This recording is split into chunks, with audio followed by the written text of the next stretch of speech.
Mga tanong naman po. Madam Chair, Yes, can and I Joel, follow up one lang dun related sa- question. Isa lang po, Madam Chair. Una, Madam Chair, gusto kong sabihin that I totally agree with you na yung aking human discernment na makita kung ang isang tao ay nagsisinungaling o hindi, kung ang isang tao ay may tinatagong impormasyon, klarong-klaro, Sheila, klarong-klaro na may tinatago ka. Gusto lang namin paalala sa'yo, yung 87 counts, isang kaso mo pa lang yon. Napakadami pa na susunod. Gusto ka naming tulungan kung magsasabi ka ng totoo. Gusto ka naming tulungan. Sana nakikita mo ko ngayon, as I look at you eye to eye, gusto ka naming tulungan kung magsasabi ka ng totoo. Hindi ka sa amin nagsasabi ng totoo. Bakit? Babanggitin ko sa iyo isa-isa ha.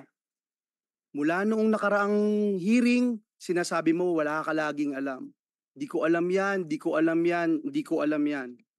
Hindi ka nagtatanong, hindi mo alam saan ka pupunta, etc. Pero, pagdating mo doon sa Saba, nagtanong ka na kay Wesley, nasaan na tayo? Okay? Nagtanong ka. Pero, Sheila, kami ba mapapaniwala mo? Mapapaniwala mo kami na 5 oras bumiyahe ka sa van, hindi ka nagtatanong?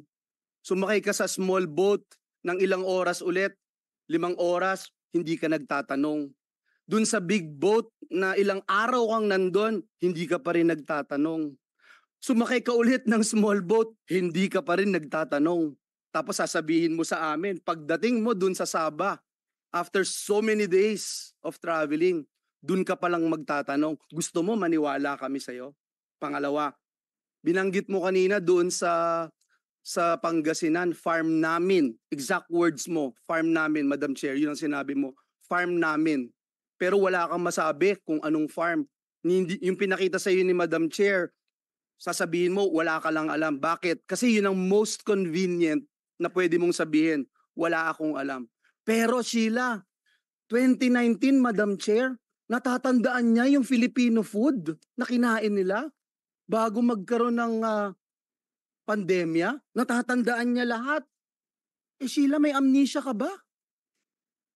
Madam Chair,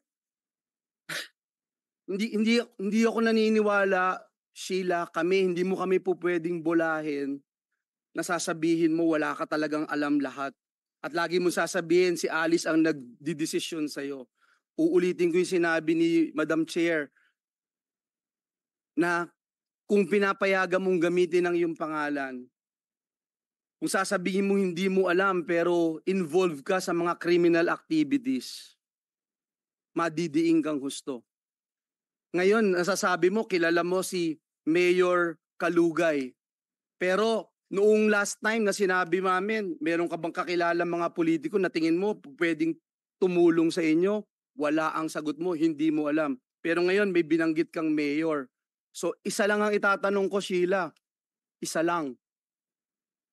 Sino pa yung mga tumulong sa iyo na nasa gobyerno? Ito man ay staff ng isang ahensya ng pamahalaan, politiko man ito, mayor ba to, congressman o kung saan man, sino man, sabihin mo sa amin dahil hindi kami naniniwala sa istorya na binebenta mo sa amin, hindi namin bibilhin yung mga sinasabi mo at lalo kang madidiin at sisiguraduhin ko sa'yo, Sheila, pag hindi ka nagsabi ng katotohanan, sisiguraduhin namin sa'yo ng buong Senado na mapaparusahan kang husto. Mapaparusahan kang husto. So muli, tatanungin namin, sino yung kakilala mo? Kung hindi mo man kakilala, alam mong may tumutulong, alam mo na merong umaalalay sa inyo ni Alice para makalabas ng bansang Pilipinas. Sheila. Hindi ko po talaga alam. Ang ano lang kasi ang kakilala ko lang yung kaibigan po ni Alice na yung sabi niyo na maging police o kaya palang puliti. Yun lang po si Mayodong. So, Yes, Yun lang, Mayor, yun lang po. Mayor Dong ata. Kalugay. O yun lang po ata. Eh sa police, sino ang mga kaibigan ni Mayor Alice? Hindi ko po alam. Mhm.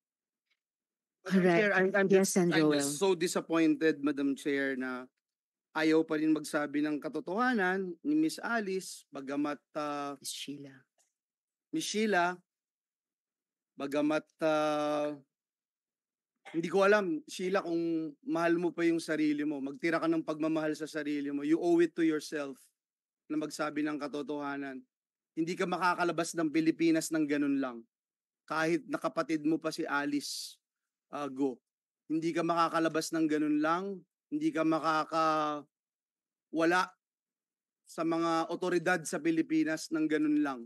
Nasasabihin mong wala kang alam o walang tumutulong sa'yo. Hindi paniniwalaan yun, Alice.